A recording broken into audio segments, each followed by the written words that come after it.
10월 29일 주일 예배를 시작하도록 하겠습니다. 기도하겠습니다. 오 성령님 임하여 주시옵소서. 아버지 만져 주시옵소서. 아버지 함께하여 주시옵소서. 아버지 이 예배를 연락하여 주옵소서.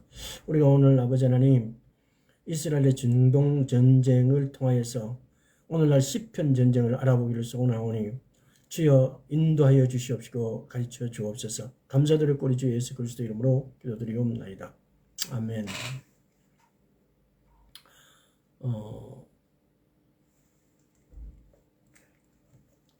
시편 83장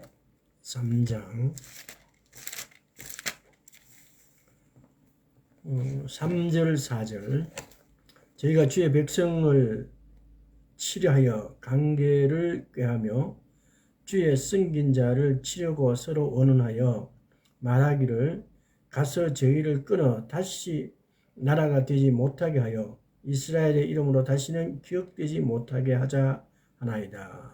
다음에 5절에서 8절까지 저희가 일심으로 언언하고 주를 대적하여 서로 언약하니 곧 에돔의 장막과 이스마엘인과 모압과 하갈인이며 그발과 암몬과 아말렉이며 블레셋과 드로거민이요 아스르도 저희와 연합하여 롯 자손의 도움이 되었나이다. 셀라.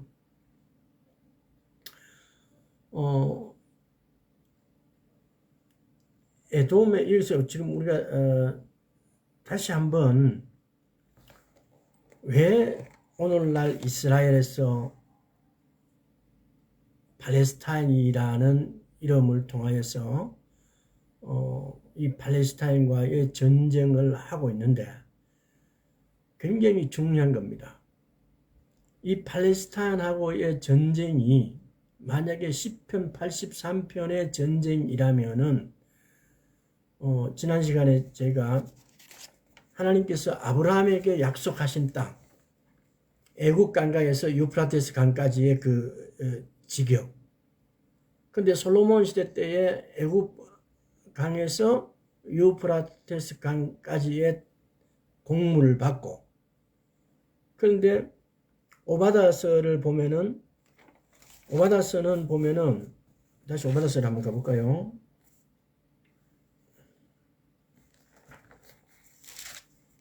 오바다서는 1장밖에 없는 말씀인데 이게 지금 에돔에 대한 심판을 말하는 거예요. 에돔은 에서 족속들이에요. 그래서 오바다서의 18절부터 야곱 족속이 불이 될 것이며 요셉 족속은 불꽃이 될 것이며 에서 족속은 초계가 될 것이라. 그들이 그 위에 붙어서 그를 살을 것인즉 에서 족속에 남은 자가 없으리라. 이는 여호와께서 말씀하셨습니다. 에서 족속에 남은 자가 없대요.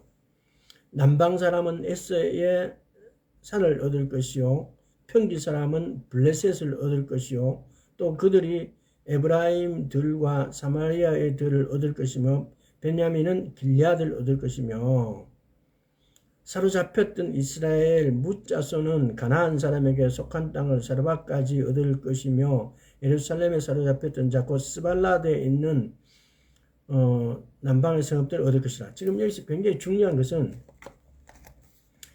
에서 족속은 그러면은 에돔은 도대체 지금 현재는 그럼 어디에 살고 있느냐. 그래서 오늘은 시편 83편의 전쟁이 굉장히 오늘날 이 시점에서 중요한 요소이기 때문에 이 시편 83편의 전쟁을 통해서 우리는 앞을 바라볼 수 있고 앞으로 어떤 것이 생길 수 있으며 또 우리가 뭘 준비해야 될지를 명확하게 그 기준점이 된다는 겁니다. 그래서 창세기 36장에 보면은 이걸 제가 이렇게 말씀을 드리고 나면 여러분들이 이걸 한번 꼭 찾아봤으면 좋겠어요. 창세기 36장에 보면은 이걸 제가 한번 제 책에는 여기 나와 있는데 S 족속의 족보가 이렇게 나와 있어요. 여기 보이나? 여기 지금 S 족속의 족보가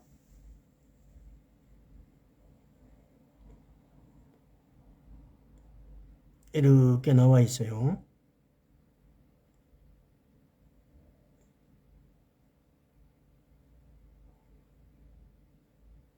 근데 이것을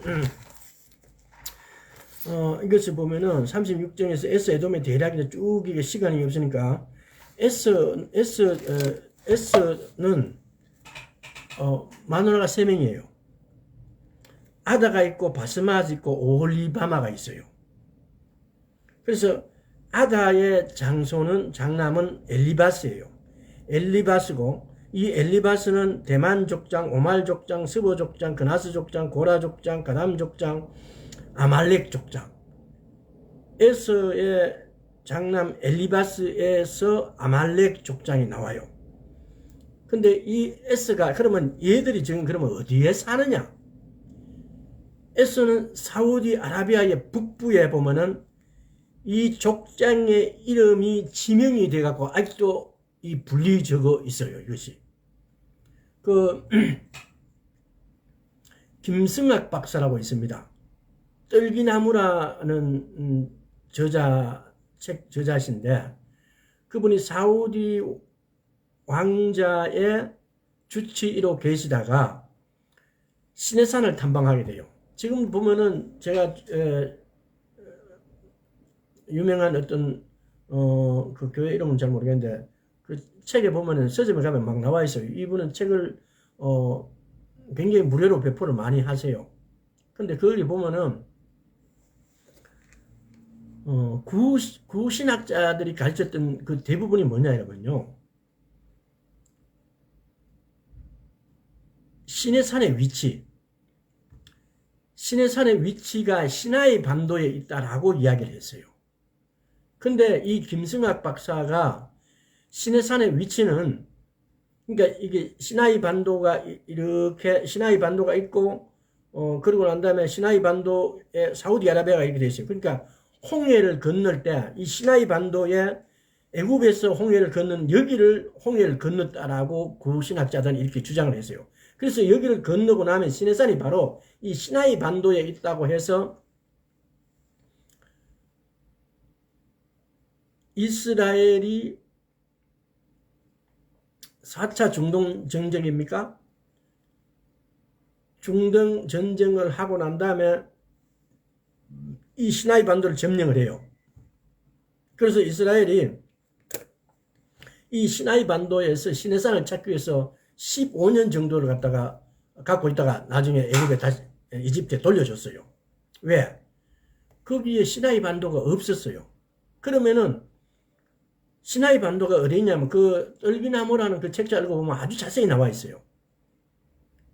시나이 반도는 지금 사우디아라비아 북부에 있어요.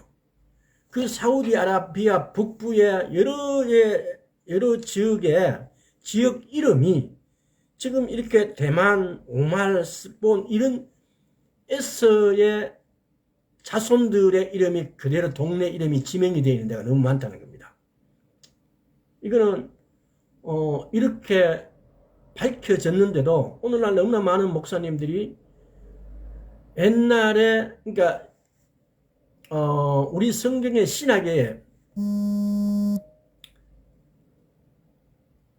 연구 과정이 이스라엘이 거의 독립되기 전에 거의 신학이 완성이 되어버렸어요.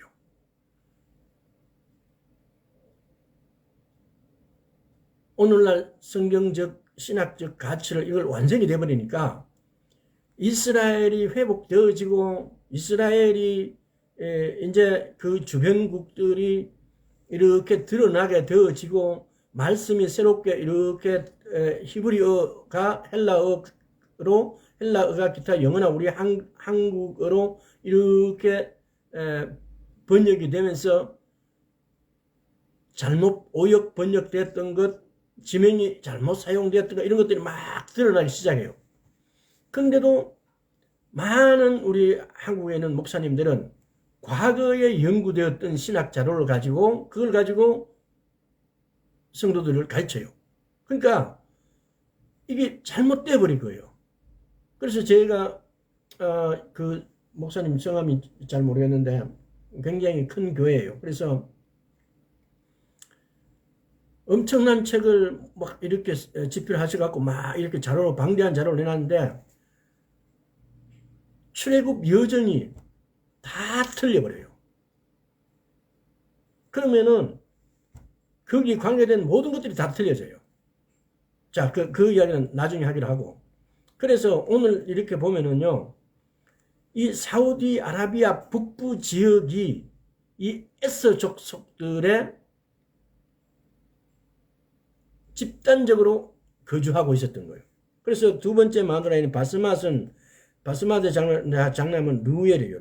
또 나렛 족장, 세라 족장, 삼마 족장, 미시 족장이 이렇게 됐고, 다음에 오홀리바마로부터는 여부스 족장, 알렘 족장, 고라 족장. 이렇게 에서가 자식들, 에서의 자손들이 그 지명, 자손 이름이 거의 지명이 되어서 사우디아라비아의 북부 지방, 북서부죠. 그러니까 이스라엘 바로 밑에 그 시나이 반도가 이렇게 생겼는데, 삼각형으로 생겼는데, 이 시나이 반도의 삼각형에 애굽에서, 이집트에서 처음 가서 그걸 홍해라고 많이 가르쳤는데 그게 홍해가 아니고 이 시나이 반도에서 이쪽에서 이스라엘 이렇게 밑에 있는 이 홍해를 건너요. 그 홍해를 건너는데 그 홍해가 다른 데에는 깊이가 1km 막 이렇게 깊어요. 그런데 홍해를 건넌 그 깊이는 불과 600m인가 60m 정도. 이거밖에 안 됐어요. 그래서 거기에는 그 떨기나무 책을 보면은 마차 바퀴가 엄청 거기에 수장되어 있는 거예요. 그러니까 말씀에 나와 있는 그대로 갑자기 물이 합쳐져 버리니까 이집트 군들이 거기서 수장되어 버린 거예요. 그래서 마차 바퀴가 그 홍해에 빠져있는 증거 자료가 막 나타나기 시작해요. 그래서 제가 지금 아침에 그래서 계속 그 떡이나무 책을 한번 찾아보니까 없었는데, 그걸 제가 몇 번 읽었는데도 이제 오늘 기억이 별로 없으니까, 그래서, 지금 이 말씀을 전하면서 그걸 한번 자세히 한번 더 읽어보려고 그랬더만은, 아무리 찾아도 없어요. 자, 에서 족속. 그래서 오바다스는 이 에돔 에서가 멸망하는 거예요. 멸망하는 걸 갖다가 지금 이렇게 기록을 해놓은 거예요. 그럼 이거 지금 뭘 말하냐 이러면요. 시편 83편의 전쟁을 통하여서 이 에돔 족속을 멸하게 되는 오바다스의 내용, 이런 것들하고 굉장히 연관이 있다는 겁니다. 그리고 또 보면은 마태복음 창세기 16장 한번 볼까요? 지금 시편 83편에서 이스마엘은 그럼 도대체 누구냐? 창세기 16장 11절에서 16절 한번 보겠습니다. 여호와의 사자가 또 그에게 이르되 네가 잉태하였은지 아들을 낳으니, 지금 이게 누구야? 하갈. 아브라함의 후처 하갈로부터는 그 이름을 이스마엘이라 하라. 이는 여호와께서 내 고통을 들으셨습니다. 그가 사람 중에 들나귀가 되리니 그의 손이 모든 사람을 치었고 모든 사람의 손이 그를 칠지면 그가 모든 형제의 동방에 살리라. 여기서 말하는 동방이 어디예요? 이스라엘에서 동방은 요르단, 사우디아라비아 뭐 이쪽을 말해요. 이쪽을. 우리가 지금 그냥 보는 우리가 책에서 그림을 볼 때 오른쪽 방향으로. 하갈이 자기에게 이르신 여호와의 이름을 감찰하신 하나님이라 하였으니 이는 내가 어떻게 여기서 나를 감찰하신 하나님을 배웠는고 함이라. 이름으로 그 셈을 브엘라 헤로이, 브엘라 헤로이라는 말이 감찰하신 하나님이 주신 우물이라 이 말이에요. 였으며 그것이 가데스와 베레 사이에 있더라. 하갈이 아브라함의 아들을 낳으며 아브라함이 하갈에 낳은 그 아들을 이름하여 이스마엘이라 하였더라. 하갈이 아브라함에게서 이스마엘을 낳을 때는 아브라함이 86세였더라. 자, 시편 83편에 이스마엘이 누굽니까? 하갈의 아브라함의 후처 하갈은 이게 야살의 책을 보면은 이 하갈은 이집트 공주였어요. 하갈이 그냥 막 이렇게 막 그 일반 그냥 막 그 어떤 시종으로 이렇게 아브라함인데 준 게 아니고요. 이집트의 공주였어요. 뭐 100% 그러면 그거에 이렇게 그렇게 믿으라 이런 말씀은 드리지 않겠는데요. 근데 야살의 책은 여호수아에도 있고 디모데 후서도 있고 얀네와 안브라는 말이 있고 태양아 멈춰라고 여호수아가 막 이래서 태양이 하루 종일 걸려 있었다는 이게 야살의 책에서 나오는 내용들이에요. 그다음에 하갈인이란 말은 하갈이 아브라함의 후처죠. 여기 16장 15절 보세요. 하갈이 아브라함의 아들을 낳으며 아브라함이 하갈 이집트의 공주 이집트 사람이었다는 겁니다. 그 다음에 그발과 드론은 지난 시간에도 말씀드렸으니까 그발은 지금 레바논의 북부 쪽, 또 드론은 지금 레바논의 남부 쪽. 이스라엘이 처음 이 레바논 지역에 보면은 남부는 헤즈볼라가 막 장악해져 있고 레바논요 북부 쪽에는 크리스찬이 있어요. 이 레바논은 그 정도만 알고 계세요.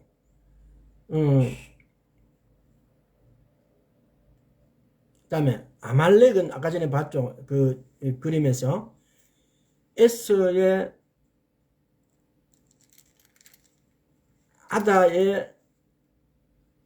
아다에서 난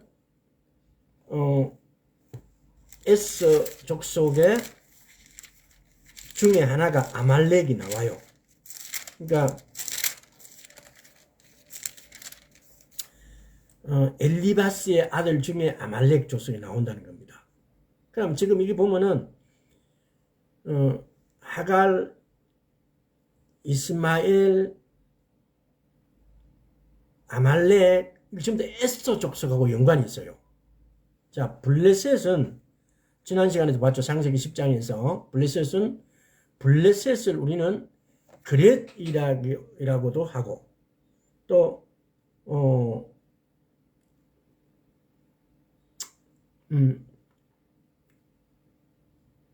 이 네 가지 정도로 블레셋을 이름을 이렇게 하는데 블레셋을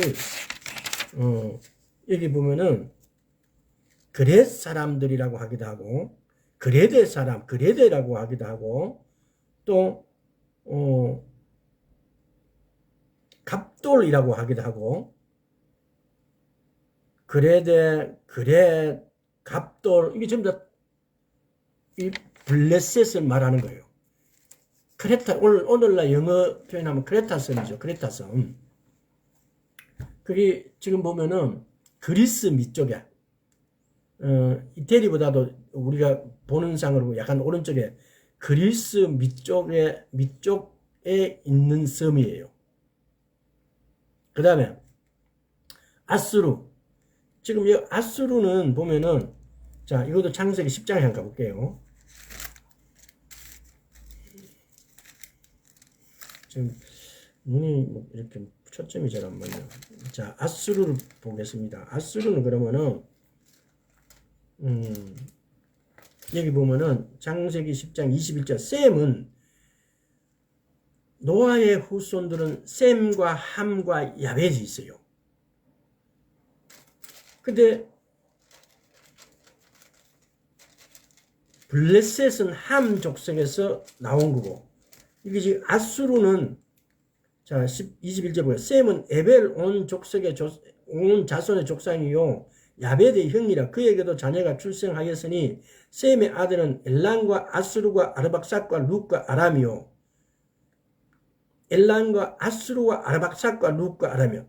아르박삭을 통해서 예수님의 후계가 이렇게 나오잖아요. 근데 여기서 보면은 이 아스루 셈의 아들은 엘란과 아스루와 아르박삭과 룻과 아람이라는 사실.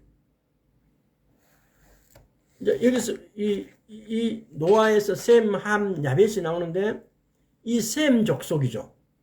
자, 이 아스루는 이 정도만 알고 계세요. 그 다음에 지금 우리가 보면은 이 족보들, 이 족속들의 계보를 이렇게 파악을 했어요. 에서의 족속들은 사우디아라비아 북부 쪽에, 그러니까 이스라엘 남쪽에서 이렇게 머물고 있었고, 그 다음에 롯의 자손인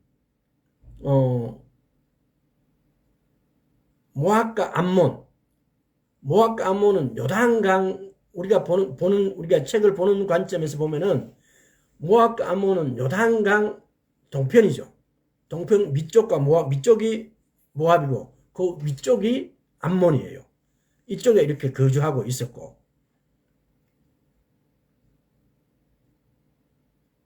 그래서 이런 것들을 지리적으로, 그리고 그 후손들이 아직도 그 지역에 살고 있다는 사실, 그 지역이 그 지역이다라는 걸 이렇게 대체적으로 파악을 했습니다.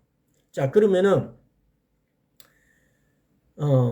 왜 이스라엘 사람들에게서 하나님께서는 이 이스라엘을 출애굽해서 4대 만에 네가 돌아올 것이다 라고 창세기 15장에서 이야기하고, 또 AD 70년에는 또 디아스포라 시켜서 온 열방을 떠돌다가 그 사람들이 열방을 떠돈 이유가 있어요. 이스라엘 사람들은 악착같이 돈을 벌면은 원래 원주민들이 이스라엘에서 부자가 되고 저기들은 가난하게 되고 막 이런 현상들이 생기니까 이 이스라엘을 쫓아내기 위해서, 멸시하기 위해서 막 쫓아내요. 그래서 스파라딤이라는 것도 그 이스라엘에서 이렇게 유럽으로 이렇게 나와가지고 막 쫓기고 제일 끄트머리가 어디냐? 스페인, 포르투갈 지역이에요. 아스케나즘의 경우도 마찬가지예요. 이스라엘에서 출발해가고 쫓기고 러시아까지 해서 이렇게 간 거예요. 그러니까 스파라딤에 생긴 형상들은 중동의 인구 비슷하게 생겼고, 아스케나즘은 유럽인, 러시아인 같이 이렇게 백인들 이런 개념으로 생기신 거예요. 또 성경에 보면은 몇 년 전에 시님 땅에서 돌아간 이스라엘인이 있어요. 시님이 어딥니까? 중국. 그러니까 온 열방에서 이렇게 알리야가 되고 있습니다. 근데 이것도 보면 성경에 보면은 명확해요. 바벨론 포로에서 돌아온 경우가 있고 열방에서 돌아온 경우가 있어요. 성경에 이거 자세히 보면은 너무나 정확해요. 출애굽에서 애굽에서 돌아온 것은 애굽에서 돌아온 거예요. 바벨론으로 쫓겨났을 때 바벨론 포로에서 돌아온 것은 동쪽이잖아요. 바벨론이 이라크 지역에 있잖아요. 그러니까 바벨론이 유프라테스 강과 티그리스 강 사이에 바벨론이 이렇게 있어요. 거기 이라크 지역에서, 그러니까 이스라엘 편에서 보면은 동쪽이죠. 그런데 열방에서 돌아온다라는 표현은 오늘날 디아스포라 됐다가 알리야 되는 사람들을 말한다 이 말입니다. 그래서 성경에서 이걸 엄밀하게 정확하게 분석을 해갖고 보면은 너무 정확해요. 자, 그런데 그러면은 이스라엘은 도대체 하나님께서는 우리가 이 성경에 왜 이들은 이스라엘 땅에 돌아오고 하나님은 도대체 이스라엘 땅에다 뭘 어떻게 말씀하셨기 때문에 이스라엘 땅으로 이렇게 이야기할까요? 우리가 바라크이라면 복이라 그러죠. 근데 복은요, 하나님께서는 우리에게 복을 주시는데 그 땅에다가 복을 주세요. 그래서 아브라함에게는요, 창세기 12장 한번 볼게요. 이게 이런 아주 기초적인 것을 우리가 파악을 해놔야, 근본을 알아야 이게 안 헷갈려지죠. 이게 고개가 끄덕거려지죠. 자, 창세기 1장 12장 1절 보겠어요. 여호와께서 아브라함에게 이르시되 너는 너의 본토 친척 아비 집을 떠나 내가 내게 지시하는 땅으로 가라고 그래요. 하나님께서 그 땅에다가 아브라함에게 복을 주시는데 어디다가 복을 주시느냐? 땅에다가 복을 주세요. 아브라함은 이렇게 네가 그 땅 내가 지시하는 땅으로 가라고 그래요. 그러면은 이삭인데도요. 창세기 26장을 한번 보겠습니다.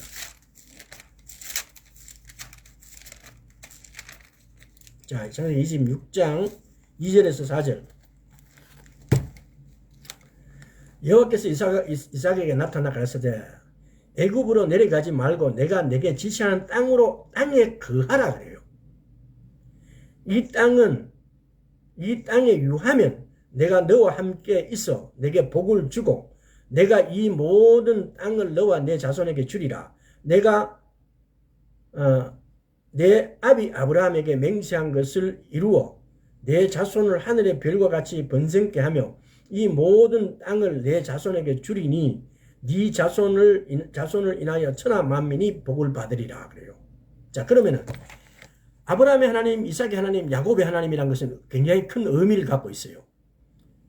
아브라함의 하나님이고 이삭의 하나님이고 야곱의 하나님이라는 것은 하나님이 살아계신 하나님이라는 의미를 내포하고 있고, 가장 큰 것은 하나님은 오늘도 살아계신 하나님이라는 의미를 가지고 포함되어 있고, 우리 인간적인 족보로 보면은 우리가 보면 그러잖아요.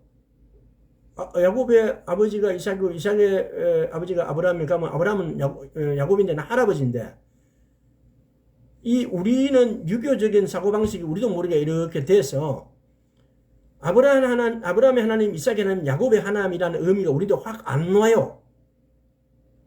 근데 오늘 말씀드리고 싶은 거는 아브라함의 하나님, 이삭의 하나님, 야곱의 하나님이라는 것은 살아계신 하나님이라는 것을 가장 키포인트 거기 있어요. 자, 그렇게 일단 알고 계시고, 다음에 야곱인데는 31장, 창세기 31장 3절을 한번 보겠습니다. 33절. 여호와께서 야곱에 이르시되 네 조상의 땅 네 족속에게 돌아가라. 내가 너와 함께 있으리라 하신지라. 야곱에게는 네 족속에게 돌아가라 그래요. 쉽게 말하면은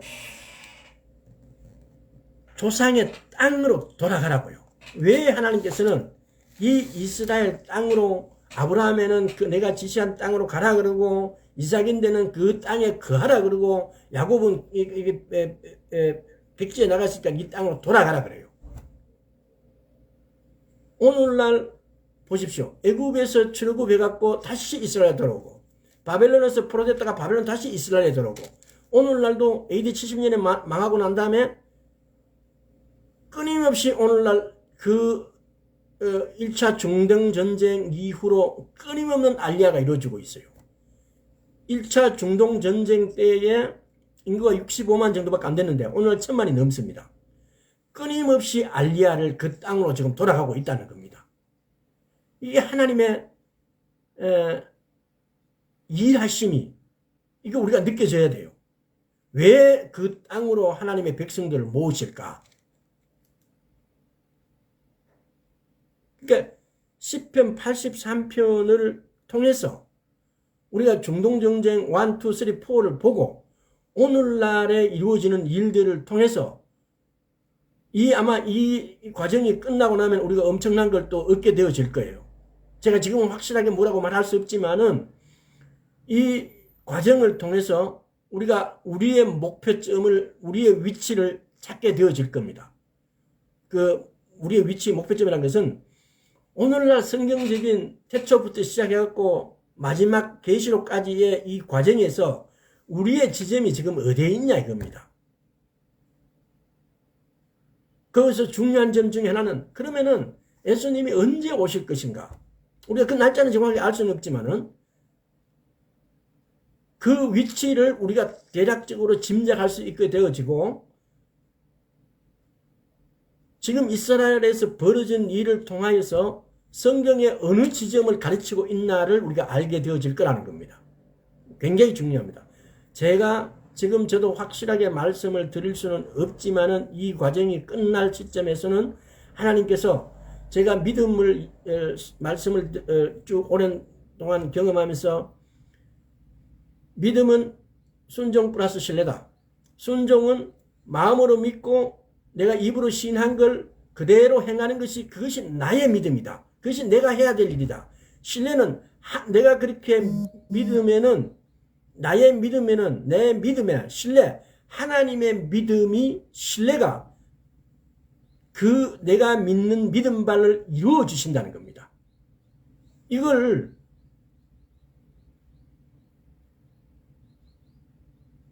명확하게 알게 해주셨어요. 마찬가지로 시편 83편을 센터에 두고 중동 1, 2, 3, 4의 전쟁사를 우리가 다루고 가면은 지금 시편 83편의 위치를 우리로 알게 할 것이며, 주님 오심, 이사야서 57장에서 환란의 시작, 우리 육체가 휴거되어지는 거, 이사야 50장 한 번 더 읽어보겠습니다.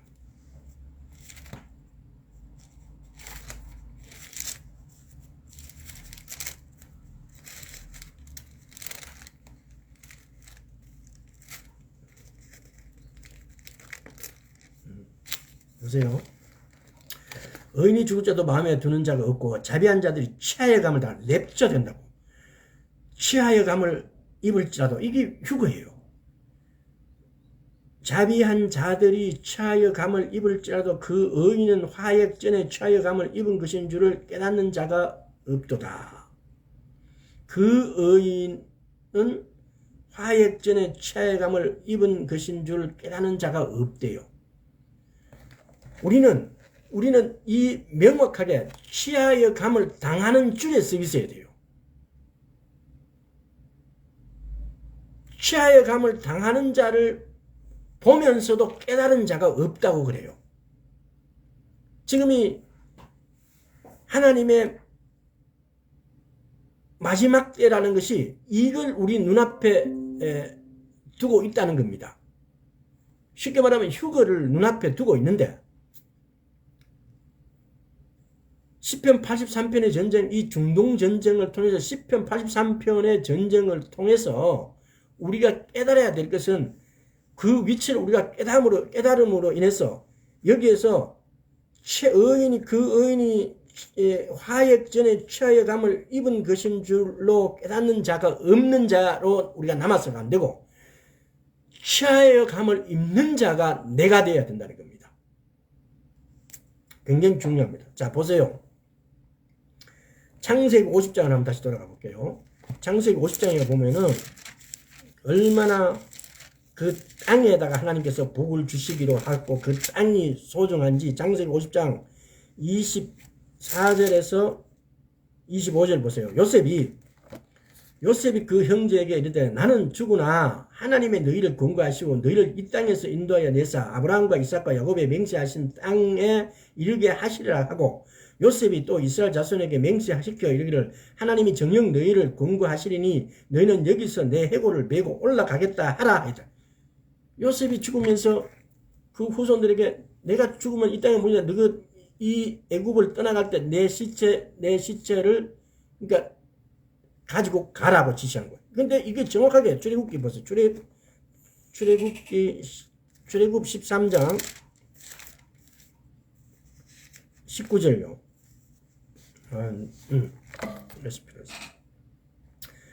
모세가 요셉의 해골을 취하였으니 이는 요셉이 이스라엘 자손으로 단단히 맹세케 하여 이르기를 하나님이 필연 너희를 권고하시리니 너희는 나의 해골을 여기서 가지고 나가라 하였음이었더라. 요셉은 자기 해골도 그 땅에 가기를 희망했던 거고 그렇게 하라고 유언을 했던 거예요.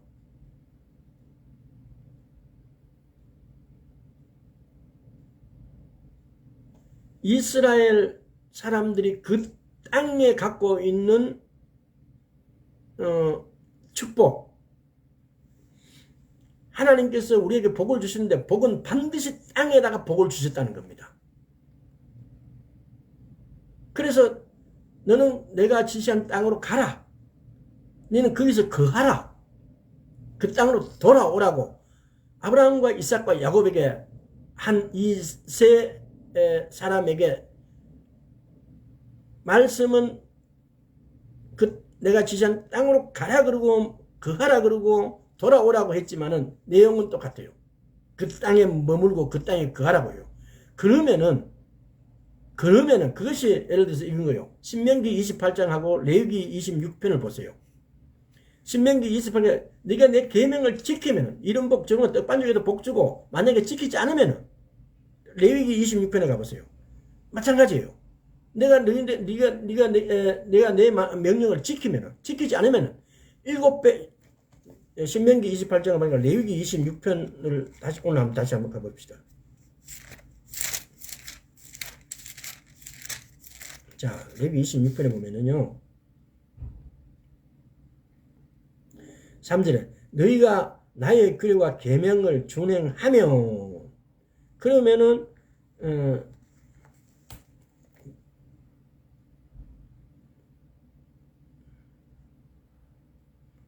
이제 뭐 다 나중에 한번 전체를 읽어보세요. 그러면 13절에 나는 너희를 애굽 땅에서 인도하여 내어 그 종된 것을 명케 한 너희 하나님 여호와라. 내가 너희 멍에의 빗장목을 깨뜨리고 너희로 바로 서게 걷게 하라. 이렇게 해주신다고. 그런데 또 만약에 너희가 그걸 지키지 않으면 어떻게 돼요? 18절에 보세요. 너희가 그렇게 되어도 내게 청종치 아니하면 너희 죄로 인하여 내가 너희를 7배나 더 징치할지라. 또 21절에 보세요. 너희가 나를 거스려 네게 청종치 아니할진대 내가 너희 죄로 너희에게 7배나 더 재앙을 내릴 것이라.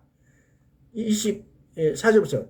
내 곧 나도 너희에게 대항하여 너희 죄로 인하여 너희를 7배나 더 찔지라. 27절 보세요. 네가 이같이 될지라도 내게 청종치 아니하고 내게 대항할진대 내가 진노로 너희에게 대항하되 너희 죄로 인하여 7배나 더 징책하리라. 32절을 보세요. 그 땅을 황무케 하리니 거기 거하는 너희 대적들이 그것을 인하여 놀랄 것이며 내가 너희를 열방 중에 흩을 것, 디아스포라 시켜버린다는 거예요. 흩을 것이요 내가 칼을 빼어 너희를 따르게 하리니 너희의 땅이 황무하여 너희의 성읍이 황폐하리라.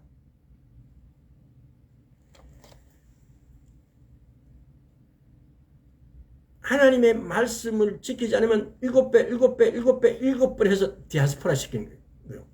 결국은 AD 70년에 그런 일이 일어났던 거예요. 자, 그래서 이스라엘 땅이라는 거, 시편 83편에서의 그러니까 우리가 이게 지금 비교를 해보는 거예요. 지금 또 뭐냐면은 1차 중동 전쟁에서 이집트, 시리아, 레바논, 요르단, 이라크가 참여를 했어요. 그런데 시편 83편에서 지금까지 이야기한 것 중에서 그러면 아수르라는 개념이 과연 이라크도 아수르 개념이 약간 들어가 있어요. 근데 이것이 이루어졌는가? 또 에서 족속이 사우디아라비아가 이렇게 다 포함되어야 되는데 과연 사우디아라비아가 다 포함되어졌는가?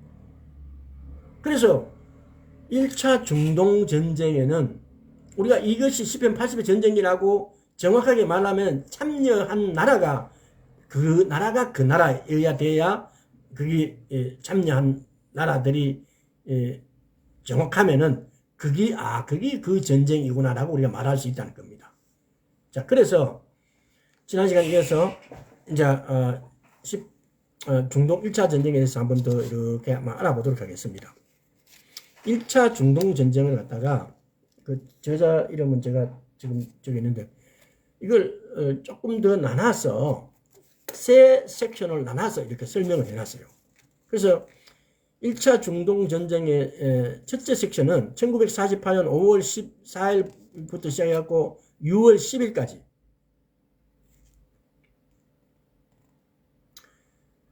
전 세계적으로 유대인들이 9만 명 정도가 2차 세계대전 끝나고 난 다음에 이 9만 명 정도가 지원을 해요. 그래서 자할이라는 것은 여러 테러 단체들을 통합해서 자할이라는 부대가 탄생되어지고 팔마 최정예 부대가 또 탄생되어져요. 만들어져요. 이제 전쟁이 일어나니까. 그러니까 이런 용어들은 그냥 한 번씩 들어놓고 자할 팔마 그게 군부대구나라는 정도만 알고 계시면 돼요. 기적의 니림 전투라는 게 도대체 뭔지 한번 알아보겠습니다. 건국선언 당일 몇 시간 후 이집트군이 팔레스타인 접경 지역인 니림에 4대의 전차, 장갑차, 보병부대 500에서 800명을 이끌고 공격해옴으로 시작된 거예요. 그럼 이 니림 지역은 뭐냐 이러면요. 이 니림 지역은 이스라엘이 정착할 때 기브츠가 이스라엘은 부족들이 정착을 할 때 기부츠 단위로 정착을 해요. 기부츠도 알죠? 협동농장. 자, 그래서 이 니림은 기부츠 지역이었어요. 이스라엘 병사는 그 니림이라는 곳에 이스라엘 병사는 39명에서 45명 정도 있었어요. 근데 이 병사 중에서 여자가 12명이고 그 12명 중에는 할머니도 포함되어 있었고 무기는 소총 21개, 기관총 1정, 박격포 1정이 있어요. 그들이 싸울 수 있는 그런 능력이 안 돼요. 그런데 쳐들어오니까 이들이 기도를 하는 거예요. 그들은 하나님께 기도를 드렸고 하나님을 택하신 백성이 가장 약할 때 하나님께서 일하기 시작한다는 사실을 너무 잘 알고 기도드린 거예요. 약 7시간의 전투에서 단 한 대 있는 박격포로 이집트 전차 파괴, 화염병으로 마을에 들어온 전차를 파괴하고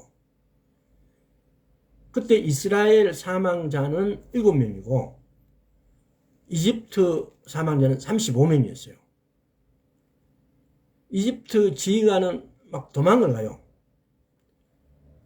1960년대 말까지 레반트 지역의 아랍국들은 야간에는 잠을 자야지 싸우는 것은 아니다라고 생각했기 때문에 야간 전투는 상상도 못했다는 겁니다.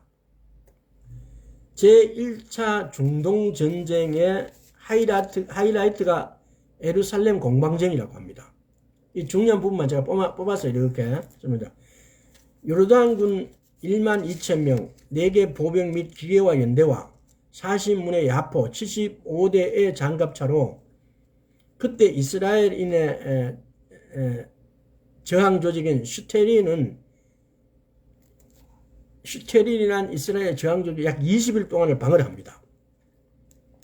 당시 도로가 팔레스타인에서 예루살렘으로 가는 길은 아예 없었고 팔레스타인이라는 유다와 사마리아 지역에서 예루살렘으로 가기는 그는 예루살렘 요단강 이렇게 뿌게 산이 이렇게 깊이 아주 경사도가 심해요. 그래서 이 길에 길 닦기도 굉장히 어려울 정도로 이 난코스예요. 왜? 옛날에는 그러니까 요르단 쪽에서 이스라엘을 침공을 못해요. 이 요르단 계곡이 너무 가파르고 너무 경사가 돼서 이걸 못 넘으니까. 그래서 이스라엘군은 산길 5km 정도를 도로를 만들어 기갑 장비를 분해해서 노새로 실어 날라가지고 조립해서 다시 사용하는 거죠. 근데 이것이 2차 세계대전 때 독일이 그리스 침공 당시에 쓰는 방법이었어요. 그래서 6월 21일 이스라엘 공병대는 5km의 적진을 뚫고 예루살렘까지 도로를 내는데 이 도로가 버마도로라 그래요.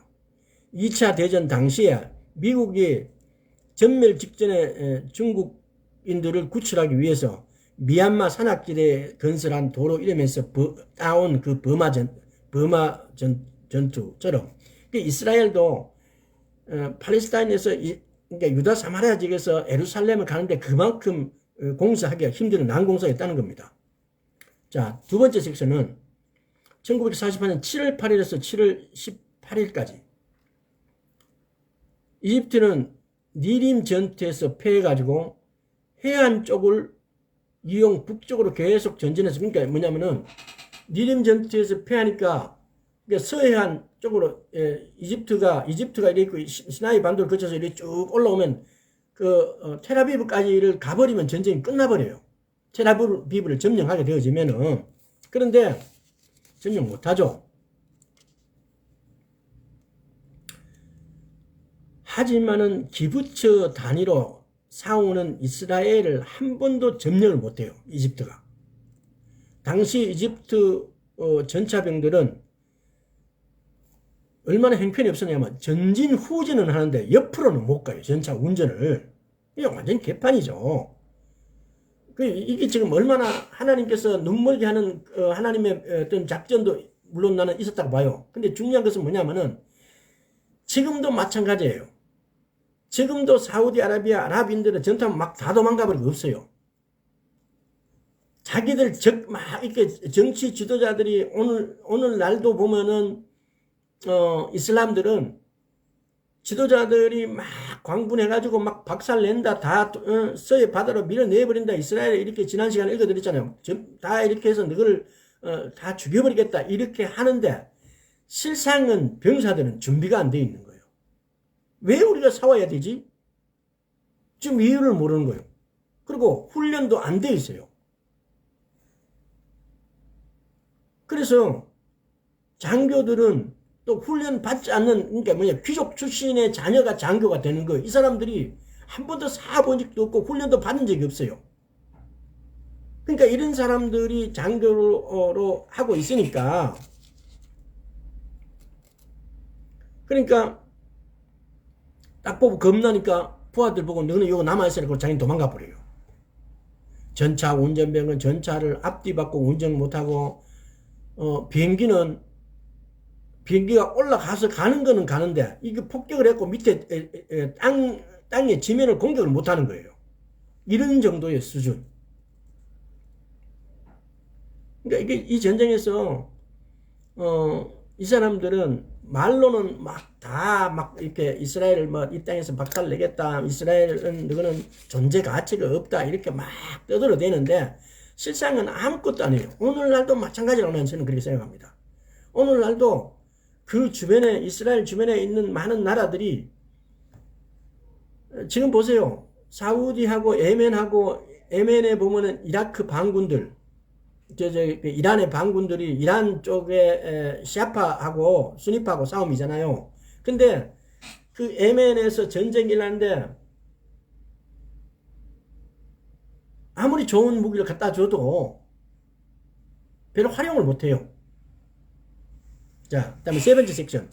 1948년 10월 16일에서 1949년 3월 10일까지인데, 전쟁 초기 3만 명, 10월에는 약 9만 명, 12월에는 약 10만 명 정도가, 이스라엘은 자꾸 병사가 날이 갈수록 자원 입대가 많아져요.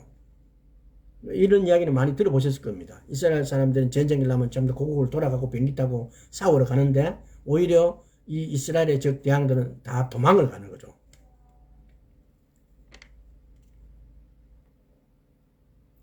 그래서 갈릴리 북부 요단강 서안 네게부 사막적 브엘세바 당시 60 내지 70만 명의 팔레스타인들이 살았는데 이스라엘은 농장에서 화염병을 만들고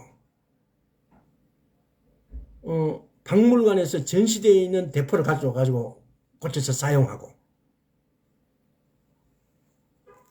시리아군과의 교전에서 르노 전차, 보스키스 전차까지 획득하게 되어지고 또한 프랑스에서 르노 R35라는 열대를 지원받아가지고 유명한 82 장갑대대를 장설하게 되어죠. 전쟁하면서 부대가 만들어지고 전쟁하면서 무기들이 막 이렇게 뺏어갖고 중독시키고 지금 이런 상황이에요. 미국과 소련의 지원으로 이제 양상이 뒤바뀌기 시작해요. 이제 방어에서 이제 공격을 바뀌기 시작해요. 헨리 트루만 대통령은 탱크, 전투기, 기갑 전력을 갖다가 원조해줬고 소련의 스탈린은 체코슬라비아에 압력을 넣어서 이스라엘에게 신무기 공급하라고 이렇게 이야기했어요. 근데 이 모든 것을 이렇게 뒤에서 로비를 하는 사람들이 미국에 있는 유대인들이에요. 당시 소련은 이스라엘을 반서방 국가로 오해했으며 소련에서 온 사회주의자들이 이스라엘 정치가라고 생각했던 거예요. 아주 아이러니컬해요. 놀라운 점은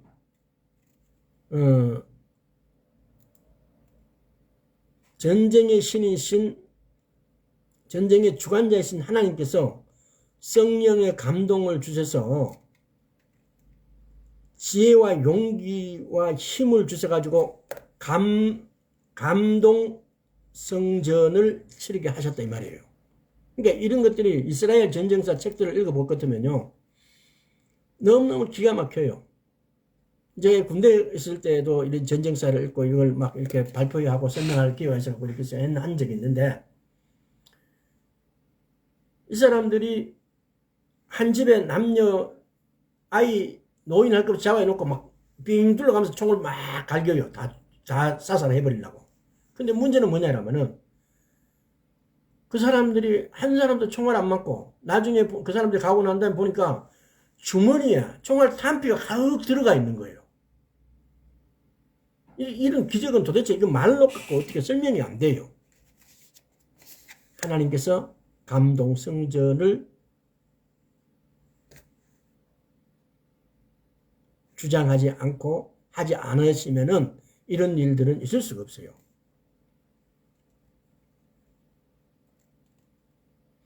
이집트 지휘관 병사들은 우왕장하고 소대장, 중대장은 정찰할 시간도 없이 보고서를 작성하는데 시간을 이 보면은 전쟁을 하는데 하나님께서 적들에게 이 기가 막힌 일을 행하게 하세요. 오늘 역시 마찬가지일 겁니다. 보고서 만든다고 정찰할 시간이 없는 거예요. 자, 그때에 골다 메이어라는 이스라엘 총리가 뭐라고 그랬냐. 우리는 아랍을 상대로 한 최종 병기는 우리가 아랍을 상대로 할 최종 병기를 지니고 있다. 그것은 바로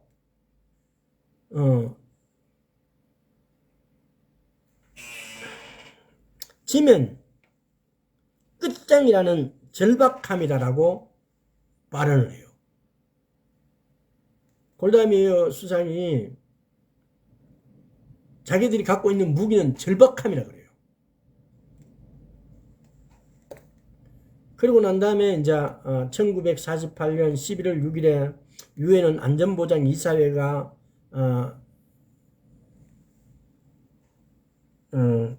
휴전 결의를 하게 되어지고 1949년 1월에 이스라엘 대표, 이집트 대표 휴전 회담하게 되고 1949년 2월 14일에는 이집트 대표와 3월 22일에는 레바논 대표와 4월 4일에는 요르단 대표, 7월 20일에는 시리아와 휴전 협정을 하게 되어져요.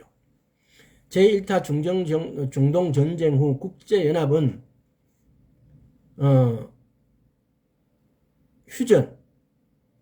휴전 감시 기구를 만들었고 이스라엘 아랍 연합국의 상방에 혼합 휴전위원회를 설치하기를 합의한 거예요.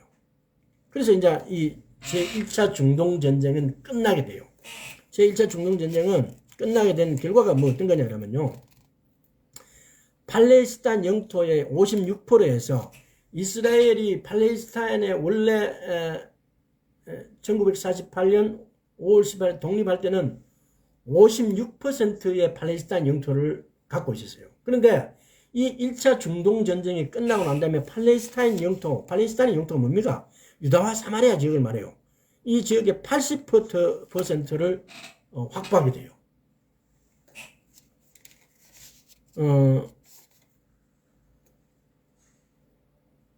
이 국경선을 오늘날 그린라이트라고 불려지는데 아랍연합의 패배로 인해서 90만의 팔레스타인 난민이 양성하게 되어져요. 이집트 나세르를 중심으로 자유장교단이 부패한 파루크 국왕 체제를 붕괴시키고 공화국 시대를 열었고 나세르가 대통령에 당선돼요. 이집트는 이제 여기서부터는 또 이집트하고 이제 나중에 2차 중동전쟁이 발전되는 거죠, 사실은. 중동 주도권이 영국과 프랑스에서 그 1차 중동전쟁 전에는 세계의 가장 강력한 군대가 영국과 프랑스였어요. 그런데 이 이스라엘 1차 중동전쟁으로 미국과 소련이 파워가 커지게 돼요. 그러니까 세계의 중심국으로 이제 미국과 소련이 대두되기 시작한 거죠.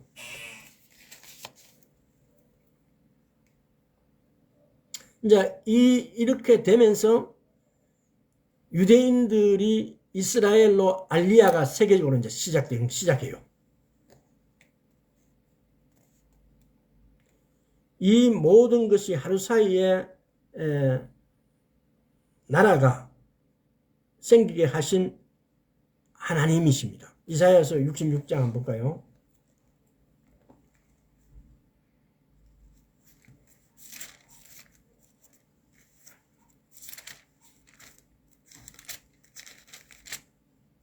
자, 이사야서 66장 8절.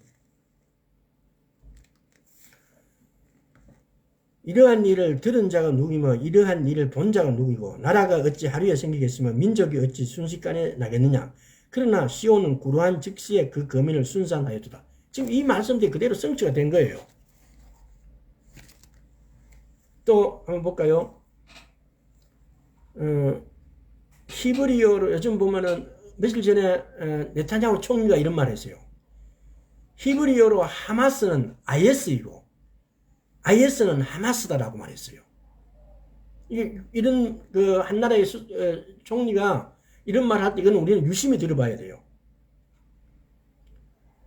네타냐후는 이사야서 60장 한번 가볼게요. 60장에 보면은 60장 18절. 다시는 강포한 일이 내 땅에 들리지 않을 것이요 황폐한 파멸이 내 경리에 다시 없을 것이며 네가 네 성벽을 구원이라 내 성을 찬송이라 칭할 것이라. 16절 한번 보세요. 네가 열방의 젖을 빨며 열왕의 유방을 빨고 나 여호와는 내 구원자 내 구속자 야곱의 전능자인 줄 알지라. 지금 네타냐후는 이런 말을 해요.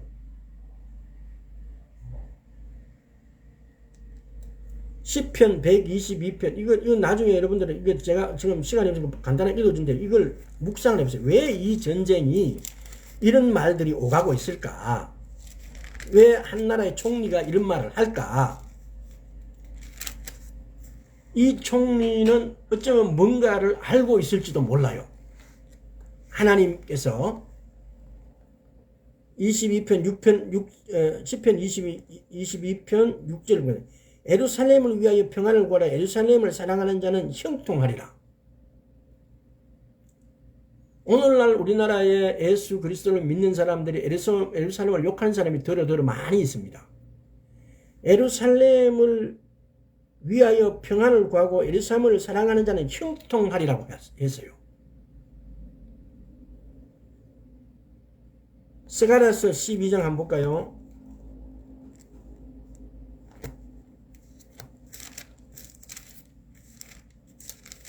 말라기 앞에 스가랴서 12장 2절 3절. 보라, 내가 예루살렘으로 그 사면 국민의 혼찢게 하는 잔이 되게 할 것이라. 예루살렘이 애워 쌓일 때 유다에까지 미치리라. 그날에는 내가 예루살렘으로 모든 국민에게 무거운 돌이 되게 하리니 무릇 그것을 드는 자는 크게 상할 것이라. 천하 만국이 그것을 치려고 모이리라. 이게 지금 마지막 때에 일어나는 일들이에요. 마지막 때에 이 천하 만국들이 예루살렘에 치러 모이는 것이 아마겟돈 전쟁, 또 에스겔서 38장 7장 8장에 나오는 전쟁들의 어떤 부분일 수도 있어요. 그러니까 우리는 지금 시편 83편을 통해서 지금 현재 이스라엘 보면서 이런 부분들, 아직까지 성취되지 않는 어떤 이런 부분들에 우리 초점이 가 있어야 돼요. 그래서 과연 앞으로 일어날 일들과 이런 일들이 어떻게 연결되어질 것인가를 우리가 유심히 보고 여기에 깨어 있어야 이사야서 57장에서 말씀하시는 치하의 감을 당할 수가 있는 거예요. 만약에 여기서 이런 것들을 놓쳐버리게 되어지면은 왜 이스라엘은 저렇게 맨날 전쟁하느냐고 이스라엘 욕하게 되어지면은 하나님 반대편에 서게 되어져요. 이런 일이 일어났을 때 이것이 내게 해당되어지는 게 아니고 내 반대편에 있는 사람, 이스라엘 편에 있는 사람에게만 해당되어져요. 예수 믿는다라고 하는 말들은 말들 뿐이고 실제로는 예수를 믿지 않았다는 겁니다. 이스라엘을 사랑하는 자는 형통한다 그래요. 그래서 이 시편 83편의 말씀을 통해서 우리가 하나님 안으로, 이스라엘 안으로, 그래서 랩처를 취하여 감을 당하는 자,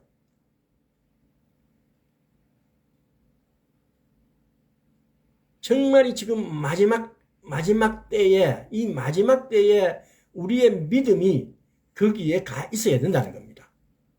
우리의 믿음이 거기에 가 있을 때, 지금까지 예수를 잘 믿었는데 만약에 오늘 휴거가 일어나는데 내가 거기서 여기서 남게 되었다.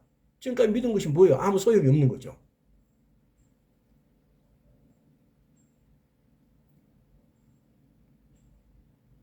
그래서 우리가 주의해야 될 것이 뭔지를 우리가 시편 83편의 말씀을 중심에 두고 오늘 1차 전쟁에 대해서 중동 1차 전쟁에서 알아봤습니다.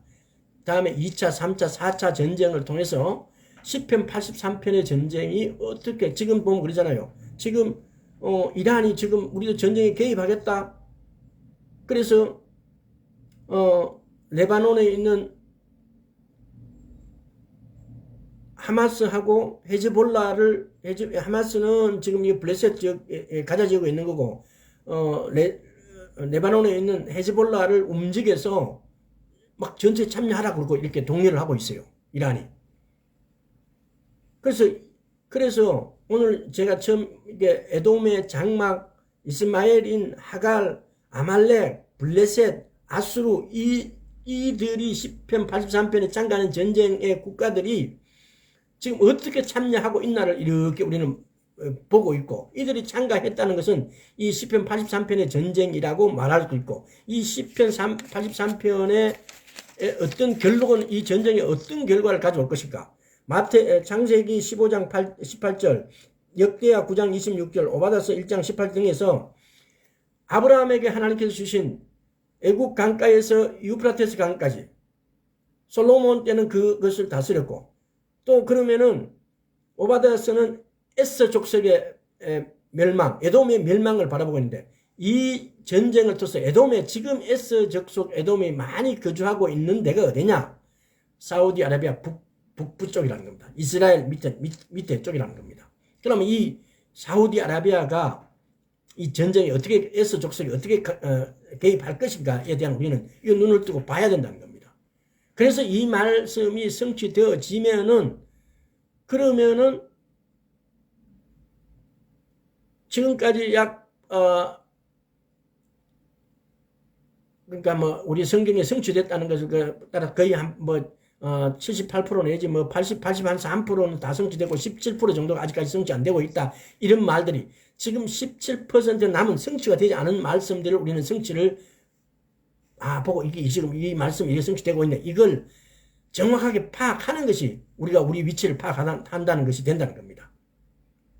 오늘 여기까지 하겠습니다. 그래서 말씀에 귀 기울이고 말씀에 눈을 떠서 우리가 정확하게 알아볼 수 있도록 아버지 하나님 감사드립니다. 우리가 깨어서 주의 말씀에 우리가 눈을 뜨게 하여 주시옵시고 귀를 열어주셔서 우리가 흘러 떠내려가는 자가 아니라 우리가 말씀 위에 든든히 서서 아멘으로 화답하는 자 될 수 있도록 주의 은혜 베풀어 주옵소서. 감사드렸고 우리 주 예수 그리스도 이름으로 기도드리옵나이다. 아멘. 여기까지 하겠습니다.